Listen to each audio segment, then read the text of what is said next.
Hello ಸ್ನೇಹಿತರೆ, ನಮಸ್ಕಾರ. MTech YouTube ಚಾನಲ್ಗೆ ಸ್ವಾಗತ. ಇವತ್ತಿನ ವಿಡಿಯೋದಲ್ಲಿ ನಿಮಗೆ 5ನೇ ಕಂತಿನ ಹಣ ಪಡೆಯೋಕೆ ಹೊಸ ರೂಲ್ಸ್ ಏನನ್ನೋದನ್ನ ಇವತ್ತಿನ ವಿಡಿಯೋದಲ್ಲಿ ನಿಮಗೆ ಸಂಪೂರ್ಣವಾಗಿ ತಿಳಿಸ್ಕೊಡ್ತೀನಿ. ವಿಡಿಯೋನ ಸ್ಕಿಪ್ ಮಾಡದೆ ಸಂಪೂರ್ಣವಾಗಿ ನೋಡಿ. ಗೃಹಲಕ್ಷ್ಮಿ ಯೋಜನೆಯ 5ನೇ ಕಂತಿನ ಹಣಕ್ಕಾಗಿ ಇದು ಕಡ್ಡಾಯ. ಗೃಹಲಕ್ಷ್ಮಿ ಯೋಜನೆಯ ಮೂಲಕ ಈಗಾಗಲೇ 4 ಕಂತುಗಳ ಹಣವನ್ನು ಫಲಾನುಭವಿಗಳಿಗೆ ಜಮಾ ಮಾಡಲಾಗಿದೆ. ಈಗ 5ನೇ ಕಂತಿನ ಹಣವೂ ಸಹ ಶೀಘ್ರದಲ್ಲೇ ಜಮಾ ಮಾಡಲಾಗುವುದು. ಆದರೆ 5ನೇ ಕಂತಿನ ಹಣವನ್ನು ಪಡೆಯಲು ಒಂದು ಪ್ರಮುಖ ಕಾರ್ಯವನ್ನು ಮಾಡುವುದು ಕಡ್ಡಾಯವಾಗಿದೆ. ಇದೇ ರೀತಿಯ ಎಲ್ಲ ವಿಡಿಯೋಗಳನ್ನು ನೋಡಬೇಕಾದ್ರೆ ನಮ್ಮ ಚಾನಲ್ನ ಇನ್ನೂ ಯಾರು ಸಬ್ಸ್ಕ್ರೈಬ್ ಆಗಿಲ್ಲ, ಸಬ್ಸ್ಕ್ರೈಬ್ ಆಗಿ ಮತ್ತು ಬೆಲ್ ಐಕನ್ ಕ್ಲಿಕ್ ಮಾಡಿ ಇದೇ ರೀತಿಯ ಎಲ್ಲ ವಿಡಿಯೋಗಳನ್ನು ಎಲ್ಲರಿಗಿಂತ ಮುಂಚಿತವಾಗಿ ನೋಡಬಹುದು ಗೆಳೆಯರೆ. ಕರ್ನಾಟಕ ಸರ್ಕಾರ ರಾಜ್ಯದ ಮಹಿಳೆಯರ ಸಬಲೀಕರಣಕ್ಕಾಗಿ ಜಾರಿಗೆ ತಂದಿರುವ ಅತಿ ದೊಡ್ಡ ಯೋಜನೆ ಗೃಹಲಕ್ಷ್ಮಿ ಯೋಜನೆ. ಈ ಯೋಜನೆಯಡಿ ಕುಟುಂಬದ ಯಜಮಾನಿಯರು ಮಹಿಳೆಯರ ಪ್ರತಿ ತಿಂಗಳು 2,000 ರೂಪಾಯಿ ನಗದು ನೆರವು ನೀಡಲಾಗುತ್ತದೆ. ಈ ನೆರವಿನಿಂದಾಗಿ ಮಹಿಳೆಯರು ತಮ್ಮ ಕುಟುಂಬದ ನಿರ್ವಹಣೆ, ಮಕ್ಕಳ ಶಿಕ್ಷಣ, ಆರೋಗ್ಯ ಸೇವೆಗಳು ಸೇರಿದಂತೆ ವಿವಿಧ ಖರ್ಚುಗಳನ್ನು ಭರಿಸಲು ಸಾಧ್ಯವಾಗುತ್ತದೆ. ಇದು ಮಹಿಳೆಯರಿಗೆ ಆರ್ಥಿಕವಾಗಿ ಸ್ವಾವಲಂಬನೆಯನ್ನು ಸಾಧಿಸಲು ಸಹ ಸಹಾಯವಾಗುತ್ತದೆ. ಕರ್ನಾಟಕದ ಲಕ್ಷಾಂತರ ಮಹಿಳೆಯರ ಆರ್ಥಿಕ ಸ್ವಾತಂತ್ರ್ಯಕ್ಕೆ ಹೊಸ ಭರವಸೆಯನ್ನು ನೀಡುವ ಗೃಹಲಕ್ಷ್ಮಿ ಯೋಜನೆ ಜಾರಿಗೆ ಬಂದಾಗಿನಿಂದಲೂ ಇದರ ಸುತ್ತಲೂ ಸಾಕಷ್ಟು ಗೊಂದಲಗಳು ಮತ್ತು ಅನಿಶ್ಚಿತತೆಗಳು ಉಂಟಾಗಿವೆ. ಈ ಗೊಂದಲಗಳಿಂದಾಗಿ ಇಂದಿಗೂ ಲಕ್ಷಾಂತರ ಮಹಿಳೆಯರಿಗೆ ಒಂದೇ ಒಂದು ಕಂತಿನ ಹಣವು ವರ್ಗಾವಣೆ ಆಗಿಲ್ಲ. ಗೃಹಲಕ್ಷ್ಮಿ ಯೋಜನೆಯಡಿ ಅರ್ಜಿ ಸಲ್ಲಿಸಿದ ಎಲ್ಲ ಮಹಿಳೆಯರ ಖಾತೆಗೆ ಹಣ ವರ್ಗಾವಣೆ ಮಾಡುವಲ್ಲಿ ಸರ್ಕಾರ ಶ್ರಮಿಸುತ್ತಿದೆ. ಆದರೆ ಕೆಲವು ಕಾರಣಗಳಿಂದ ಎಲ್ಲ ಮಹಿಳೆಯರಿಗೆ ಹಣ ವರ್ಗಾವಣೆ ಮಾಡಲು ಸಾಧ್ಯವಾಗುತ್ತಿಲ್ಲ.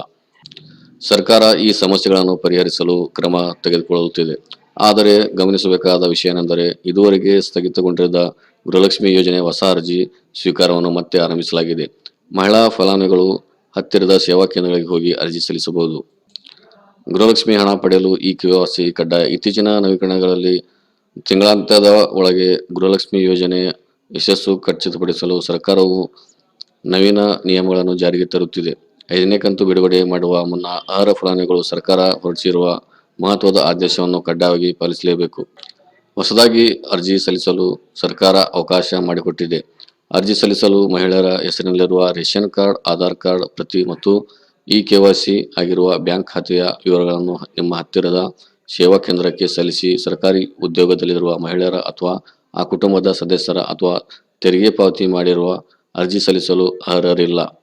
ಕರ್ನಾಟಕ ಸರ್ಕಾರ ಅನ್ನಭಾಗ್ಯ ಮತ್ತು ಗೃಹಲಕ್ಷ್ಮಿ ಯೋಜನೆಗಳ ಮೂಲಕ ರಾಜ್ಯದ ಬಡ ಮತ್ತು ಅಸಹಾಯಕ ಕುಟುಂಬಗಳಿಗೆ ಆಹಾರ ಮತ್ತು ಆರ್ಥಿಕ ಸಹಾಯವನ್ನು ನೀಡುತ್ತಿದೆ. ಹೇಗೆ ಅನ್ನಭಾಗ್ಯ ಯೋಜನೆಯ ಅಡಿಯಲ್ಲಿ ಯಜಮಾನನ ಬ್ಯಾಂಕ್ ಖಾತೆಗೆ KYC ಆಗಿರುವುದು ಕಡ್ಡಾಯವಾಗಿದೆ, ಅದೇ ರೀತಿ ಗೃಹಲಕ್ಷ್ಮಿ ಯೋಜನೆಗೂ ಈ ನಿಯಮವನ್ನು ತರಲಾಗಿದೆ. ಕೇವಲ ಮಹಿಳೆ ಮಾತ್ರವಲ್ಲ, ಆಯಾ ಕುಟುಂಬದ ಸದಸ್ಯರು ಸಹ KYC ಮಾಡಿಸಿಕೊಳ್ಳಬೇಕು.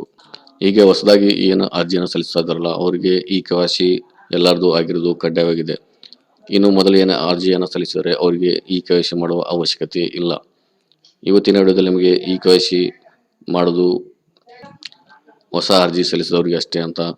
ಈಗ 5ನೇ ಕಂತಿನ ಹಣ ಪಡೆಯೋಕೆ ಹೊಸ ರೂಲ್ಸ್ ಏನು ಅನ್ನೋದನ್ನ ಇವತ್ತಿನ ವಿಡಿಯೋದಲ್ಲಿ ನಿಮಗೆ ಸಂಪೂರ್ಣವಾಗಿ ತಿಳಿಸ್ಕೊಟ್ಟಿದ್ದೇನೆ. ಇದೇ ರೀತಿಯ ಎಲ್ಲ ವಿಡಿಯೋಗಳನ್ನು ನೋಡಬೇಕಾದ್ರೆ ನಮ್ಮ ಚಾನಲ್ ಇನ್ನೂ ಯಾರು ಸಬ್ಸ್ಕ್ರೈಬ್ ಆಗಿಲ್ಲ, ಸಬ್ಸ್ಕ್ರೈಬ್ ಆಗಿ ಮತ್ತು ಬೆಲ್ ಐಕನ್ನ ಕ್ಲಿಕ್ ಮಾಡಿ ಇದೇ ರೀತಿಯ ಎಲ್ಲ ವಿಡಿಯೋಗಳನ್ನು ಎಲ್ಲಕ್ಕಿಂತ ಮುಂಚಿತವಾಗಿ ನೋಡಬಹುದು ಗೆಳೆಯರೆ. ಇವತ್ತಿನ ವಿಡಿಯೋದಲ್ಲಿ ಇಷ್ಟೇ ಗೆಳೆಯರೆ. ಮತ್ತೆ ಮುಂದಿನ ವಿಡಿಯೋದಲ್ಲಿ ಮತ್ತೆ ಬೇರೆ ವಿಷಯದಲ್ಲಿ ಮತ್ತೆ ಭೇಟಿಯಾಗೋಣ. ಅಲ್ಲಿವರೆಗೂ ನಮಸ್ಕಾರ.